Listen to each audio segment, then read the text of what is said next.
Bonjour à tous.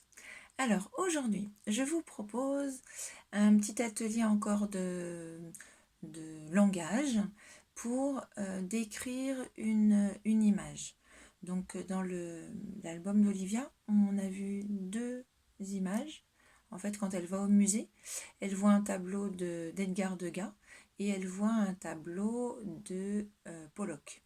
Donc ce sont deux styles de tableaux totalement différents. Voilà. Pollock, c'est très abstrait. Donc c'est très abstrait, ça veut dire qu'il va falloir faire fonctionner son imagination pour imaginer ce que l'on peut voir. Voilà. Et puis éventuellement, vous pouvez observer pour essayer de vous demander comment il a pu faire toutes ces traces sur les feuilles et sur sa toile, pardon. Et comment, avec quel outil, est-ce que c'est de la peinture, est-ce que c'est du crayon feutre, est-ce que c'est de l'encre, comment il a bien pu réussir à faire tout ça.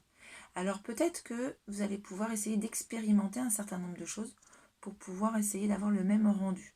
Parce que des fois, ça peut paraître un peu peut-être fouillis ou ça va dans tous les sens. Et puis en même temps, si vous observez bien, peut-être que vous allez voir des choses apparaître. Si je le rapproche un petit peu, peut-être que vous allez peut-être voir des étoiles, ou voir apparaître des personnages, ou imaginer des visages, ou voilà, je ne sais pas. Après, c'est vraiment votre imagination, votre sensibilité qui peut vous permettre de faire découvrir un certain nombre de choses dans cette peinture. Mais surtout, essayez d'imaginer comment il a pu faire cette peinture. Ça peut être intéressant et d'essayer de voir comment on pourrait faire pour faire quelque chose qui ressemble à cette peinture.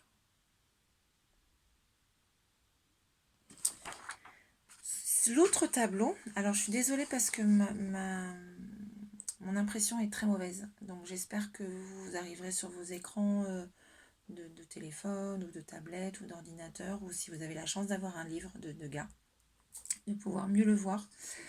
Voilà, là, l'autre tableau, c'est un tableau d'Edgar Degas, qui était un peintre qui a beaucoup été peindre à l'Opéra de Paris et qui a beaucoup peint des scènes du quotidien des danseuses de l'Opéra de Paris.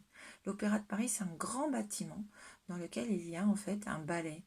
Les ballets, ce sont des danseuses et des danseurs qui sont là et qui répètent des chorégraphies de grands chorégraphes sur des musiques à l'origine plutôt classiques, pardon, et puis maintenant il y a des grands chorégraphes de danse contemporaine sur des musiques contemporaines. Donc là, on peut observer le tableau de Degas.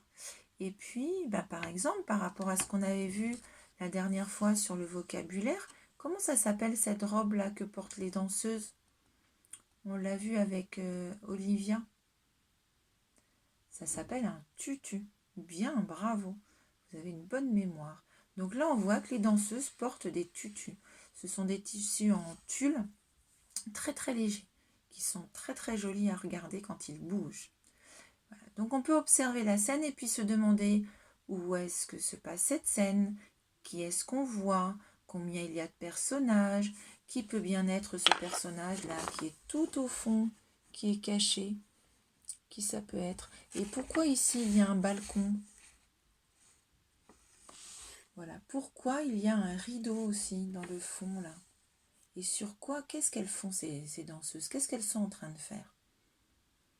Voilà, donc observez, décrivez. Alors si vous n'avez pas la possibilité d'avoir ce tableau-là, vous avez sûrement des livres à la maison ou des cartes postales ou des choses avec des reproductions de tableaux. Et bien n'hésitez pas à faire du vocabulaire sur ces descriptions de tableaux. C'est souvent très enrichissant. Et puis ensuite, on peut imaginer de reproduire la scène ou de reproduire là, comme vous avez plusieurs personnages, essayez de tenir la même position. Comment elles font? Il y en a une qui semble là avoir un bras en l'air, il y en a une autre ici là qui a le bras un peu plié. Voilà, donc trouvez des illustrations ou des peintures, des reproductions avec des personnages et amusez-vous à jouer les statues, à être... alors vous pouvez jouer les statues, ça veut dire que vous regardez l'image et vous essayez de la reproduire, Ou alors, vous pouvez jouer avec papa, maman ou vos frères, vos sœurs et vous essayez de leur donner la position. Donc vous imaginez que votre sœur, votre frère, votre papa, maman sont des grandes marionnettes et vous essayez de leur les mettre dans la même position. Et à l'inverse, papa, maman peuvent essayer de vous mettre dans la même position qu'un personnage que vous pourriez voir sur une peinture.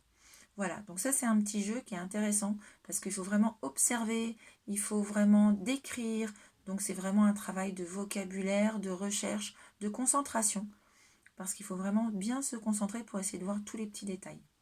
Voilà, je vous souhaite une très très belle fin de journée. Au revoir. Et ensuite, n'oubliez pas, vous pouvez aussi mettre de la musique et danser.